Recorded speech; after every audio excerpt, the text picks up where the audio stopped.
को कुछ पूछना है? धन्यवाद। माननीय मंत्री महोदय ने उसका जवाब दे दी। चलिए अगला प्रश्न पितराम सिंह काला, आप पूछो, मैंने पुकारा ही नहीं। हाँ सर, मेरा जो प्रश्न है उसका प्रश्न संख्या 124। हाँ माननीय मंत्री जी। माननीय मंत्री जी, मेरे को ए पार्ट का तो उत्तर मिल गया है। अरे उत्तर तो बोलने दो आपके, या तो दोनों के दो आ गया या फिर इनका सुन लो। चलो बोल, इनका सुन लो। उत्तर बोल। माननीय अध्यक्ष जी, और बने खंड विधानसभा क्षेत्र पिलानी में कुल 93 राशन डीलर हैं। नामवार एवं ग्राम पंचायतवार विवरण परिशिष्ट 1 पर संलग्न है। खंड 2 विभागीय निर्देश दिनांक 7/4/2010 एवं 26/12/2019 द्वारा राष्ट्रीय खाद्य सुरक्षा योजना के अंतर्गत चयनित 500 राशन कार्डों अथवा 2000 यूनिट पर नवीन उचित मूल्य दुकान खोले जाने के मापदंड निर्धारित हैं।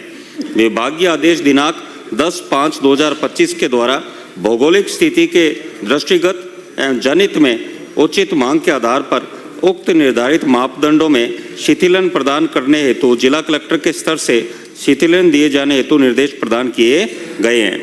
विधानसभा क्षेत्र पिलानी में 5 नवसर्जित उचित मूल्य दुकानों के आवंटन हेतु दिनांक 12/6/2025 को विज्ञप्ति जारी की जाकर आवेदन आमंत्रित किए गए। स्थिति निम्नानुसार है। विज्ञप्ति में उचित मूल्य दुकानों की संख्या 5, प्राधिकार पत्र एवं वितरण आदेश जारी 2, कोर्ट के निर्णय अनुसार विज्ञप्ति निरस्त 1, आवेदन अप्राप्त 2। इसके अलावा अन्य कोई उचित मूल्य दुकान खोलने का प्रस्ताव लंबित नहीं है। माननीय सदस्य। माननीय, इसका जो ब पार्ट इन्होंने बताया है कि कोई लंबित नहीं है, ये इनका उत्तर गलत है। देव रोड के अंदर 2 दुकान उसके लिए आवेदन किया हुआ है, वो अब भी लंबित पड़ी है। तो मैं इसी के अंदर मेरा था, प्रत्येक गांव में राशन डीलर नियुक्त करने का विचार रखती है सरकार, यदि नहीं तो क्यों विवरण सदन की मेज पे दे। इनका इन्होंने कोई उत्तर नहीं दिया। मैं ये निवेदन करना चाह रहा हूँ कि मेरे ग्राम विधानसभा पिलानी के अंदर 300 घरों का फ्रंट ग्राम पंचायत है, उसके अंदर एक भी राशन डीलर या दुकान नहीं है। उनको बिजोली 6 किलोमीटर दूर जाना चाहता है। तो वंचित जो गांव है वहां आप खोलना चाहते हैं नहीं खोलना चाहते, वो जवाब दे। मूल प्रश्न ये।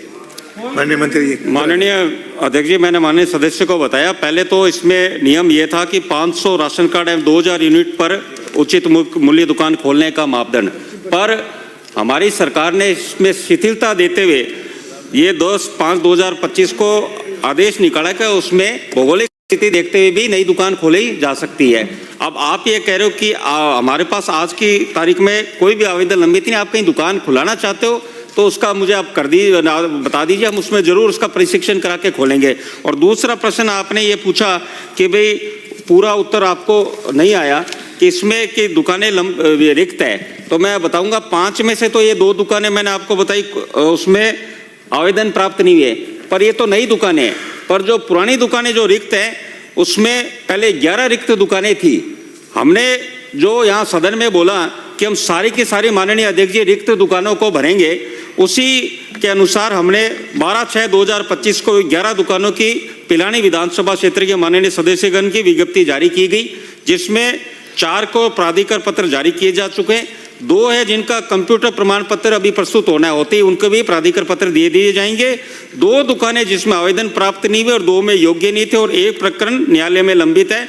तो जो 4 दुकानें जिनमें आवेदन प्राप्त नहीं और योग्य नहीं थे, तो उनके पुनः हम विज्ञप्ति जारी करके उनके विज्ञप्ति जारी करके वो रिक्त उचित मूल्य दुकान का आवंटन करेंगे। और यदि आपको कहीं आवश्यकता लगती है, भजनलाल शर्मा जी सरकार लगातार ये चाह रही कि हर घर अंतिम छोर तक व्यक्ति तक राशन पहुंचे। यदि आपको कहीं भी आवश्यकता लगती है आप हमें बताइए, हम करेंगे बात का। दो हो गए आपके, क्या पूछ? ये तो मेरा पूरक प्रश्न माननीय अध्यक्ष महोदय, जब ये गेहूं खरीदते हैं तो उस समय नमी रहती है और उसके बाद में जब उपभोक्ता तक वो गेहूं पहुंचते हैं तो वजन कम हो जाता है। तो ये लोग वजन बढ़ाने के लिए क्या करते हैं, उसके अंदर पानी छिड़कते हैं। आप तो पूरक प्रश्न पूछो। उससे क्या होता है, गेहूं खराब हो जाती है। पूरक प्रश्न पूछो ना, पूरक प्रश्न ही पूछ रहा हूँ। तो माननीय मंत्री महोदय, ऐसा सिस्टम झुंझुनू जिले में है, हमारी जिला परिषद की मीटिंग में ये बात आई थी और आपके जो राशन डीलर हैं वो भी मानते हैं कि गेहूं की पूर्ति करने के लिए पानी उसमें डालते हैं, उससे जो नाज है वो खराब हो जाता है। तो क्या इसका दूसरा विकल्प आप खोजना चाहते हैं तो सदन को बताएं, जिससे सबको, पूरे राजस्थान को फायदा हो।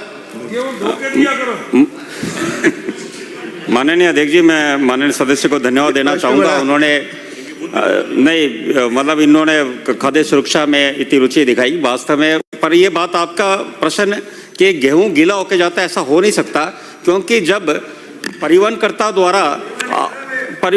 द्वारा उचित मूल्य दुकानदार को सुनिए आ गया, दो आ गए आपके, अरे दो आ गए, अगला तो जवाब दे दो, तो थे जवाब दे दो।